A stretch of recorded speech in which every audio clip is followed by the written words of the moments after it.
this weekend. The HyVeeDeals.com 250 coming up later this afternoon on NBC at 4 o'clock Eastern, and the HyVee Salute the Farmers 300 tomorrow at 3. Laps about 17, 18 seconds, and then all of a sudden you're right in it. So you have very little time to sort of mentally prepare when you think about an Indianapolis where your out lap's probably 30 seconds, your warm-up lap is 40-something seconds. You have so much more time just to kind of get yourself into the mindset, get the confidence up. The car's bouncing around, you know the tires are cold. Being able to have that full commitment right off the bat is so difficult, which is why you're seeing drivers have faster laps on lap 2. They've got more confidence, more heat in the tires, where normally when you look at Indianapolis, Texas Motor Speedways, you know, places like that, normally the first lap's the best you're going to have. So running on board with Jack Harvey now, the HyVee car. Obviously HyVee, huge supporter of this event. You see the big HyVee grandstands and hospitality suites off of 4 here. Let's see what the 45 can do. To the top, 176.673. Exactly where that limit is, and with only 2 laps to figure it out, it is such a challenge for these drivers. They haven't been on track yet today. They're coming in cold. Your first flying lap counts for qualifying in a race, and that's a very mentally challenging thing to do.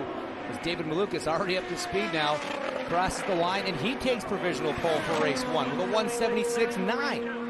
So obviously the track continues to get better. Teams are learning from what they've seen. They're all looking at downforce levels and trim and what can be done. Far today. That's right, the HyVee car second right now in both races, and a nice jump on speed from yesterday in practice. So how much better did your car feel this morning compared to how you ended yesterday? So I actually ended yesterday like reasonably happy. It's just when there's, you know, 18-second lap and you've got 20-plus cars here, it's obviously just difficult to try and get a clear run. But I felt like we had some pace we didn't show, and I think really, I said it earlier, but as a driver, I think on behalf of the drivers, on the teams, the series, the fans, I just want to say a huge thank you to HyVee for what they've done for the Iowa Speedway. They brought it back onto the calendar, and this is a favourite for everybody. So naturally, we just want to go out and have the best race we can and represent, you know, this incredible company the best we can. And you know, big thanks to everyone at Ray Hall, Letterman, Lanigan Racing. We'll see exactly where we end up, but I mean, it feels like a decent qualifying so far. Yeah, absolutely, looking good, and always nice when the race sponsor car is having a good day so far, and that's Jack Harvey's case right now. Whoa, big moment. Car hit the bumps there in 3 and 4, had to steer out of it a little bit, and boom, to the top as expected with a 177.4.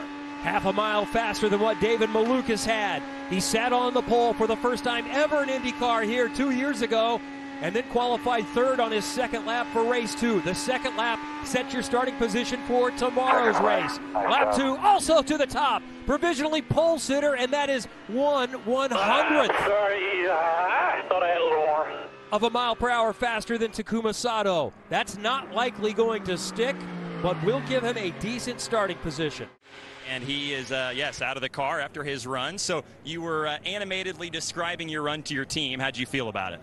Well, I mean, you just never know if it's enough. I mean, you got so many good guys to come here, and felt good at the time, but don't know how the track's going to progress. I hope it heats up about 1,000,000 degrees in the next 5 minutes. But, I mean, the car was great, and, I mean, again, we had 2 good laps, but, I mean, you're hanging on to the sucker when you're really flat out here. So it was fun. I just hope it pays off. We'll see. Connor's fastest right now. Time this afternoon. Oh my God, talk about an improvement on lap 2. Wow, to the top. Picked up almost 3 miles per hour, 177.5. Herta best daily, provisionally on pole. Say it. Let's watch this. Through 1 and 2, sorry, off of 2. That is a massive moment in an IndyCar. Immediately going stiffer on the front bar, right on the weight jacker. That's moving the balance to the back, giving it some rear grip, taking Speedway at that test, but right up to speed with his teammates, shows some new guard and willpower. So far, looks pretty sorted, guys. And again, these aren't qualifying setups. These are race setups they're trying to qualify. It's a very different beast and a strong first lap.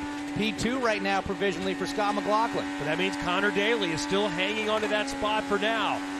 Lap 2 sets race 2 coming up tomorrow. Will McLaughlin go quicker? If he does, if he just matches it, he will be on the front row provisionally. Okay, good job. P4. On those 2 laps, is that the plan? No, I would have preferred to be first in both, but I think I was a little bit too cautious on my warm-up lap, and the tires weren't quite in for that first lap, but obviously they were really in for that second lap. So, yeah, car felt okay. It was a little neutral, but it was manageable.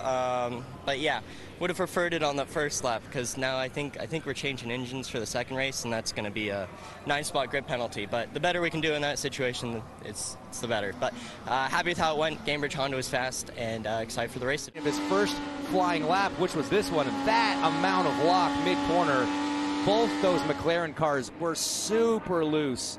Whoa! That's a Townsend Bell Turn 1 and Indy special, guys. I'm going to keep saying it. That was a big save coming into this weekend, Joseph Newgarden. When they tested here a few weeks ago, other drivers dropped their jaw. Went right off of the transporter. He threw down a big number that was more than a second faster than everyone else. All the Penske's were good, but Joseph Newgarden was even better. And to the top, just like that, lap 1, 177.782 miles per hour, knocking Connor Daly down. Provisional pole for race 1. I mean, you want to act surprised that someone just took the top spot, but you just can't be. And he does it again for race 2. Double pole position on the cards at the moment for this man, the number 2 Hitachi Chevrolet for Penske Racing. That was the statement, I think, that he went out expecting to make. But he's still got to watch his teammate, Will Power, who is going to learn from that. And Power, of 64 poles in his career, second most all-time, still to come, plus a pair of Ganassis. Palou and Ericsson, as Connor Daly watches on and sees that pole slip away. So you're right. If there's one guy that can knock Joseph off this top spot, it's going to be his teammate. He will have learned something from him for sure. But still, that commitment to come out of the pits and just lay it down. These two drivers looking carefully on. Oh, little high, way high. That number, by the way, for record wins and poles is the same at 67, but it's a long way to go on the win list for Foyt's record. Power is within 3, but lap 1, you're not seeing it. Oh, my goodness. And it still went to the top. He did it. Wow. He's running way higher than most of the other drivers coming off at 2, watching his throttle through 3 and 4. It looked like he was having to pedal it more, but man, the pace in this car right now, incredible. Now remember, at the end of the day, he could be within 1 of Mario. That could be pole 65, and this could be pole 66. My goodness, that is history being made right here, guys. 75, one big drop off, but Will Power is the man in Iowa qualifying. Just like that, number 65 and number 66. Will Power is within 1 career pole of the all-time record by the legend Mario Andretti. Hey, Joseph, where was it lost on track?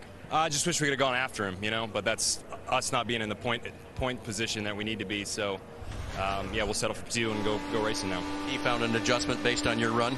Well, going later is always better, so that's how it works. All right, track was hotter, but Will Power still put it on the pole, guys. Power with Dylan. And he just told me that this one was circled on his calendar because there's 2 poles available. You're 1 shy of Mario. But let's talk first about this season. You've struggled just to get the luck and the results in qualifying the last few weeks. How big is this to have it not only once but twice now? Massive, man, massive. I'm so stoked to get the Chevy Verizon 5G car, 2 pole positions.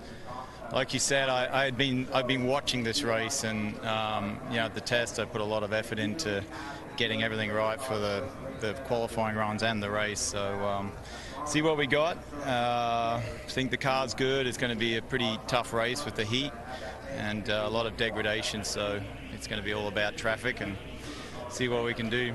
You said that this qualifying session was a lot about compromise because you obviously have to have a car that's good for the race and single lap speed.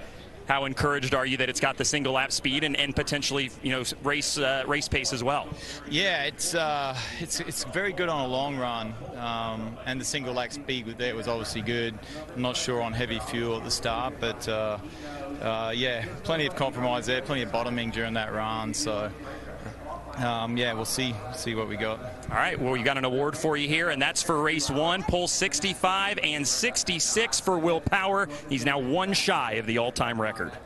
4 o'clock Eastern, 3 o'clock local on NBC and here on Peacock. Chevy heavy in the top 6, guys. David Malukas flying the Honda flag, the only Honda driver inside the top 6, but this is a Penske party for sure. Connor Daly, a great start as well, and Jack HyVee, not the hometown guy, but the hometown sponsored guy, put in a great performance. I want to mention David Malukas there. Qualifies 6th on an oval. So impressive for that young man.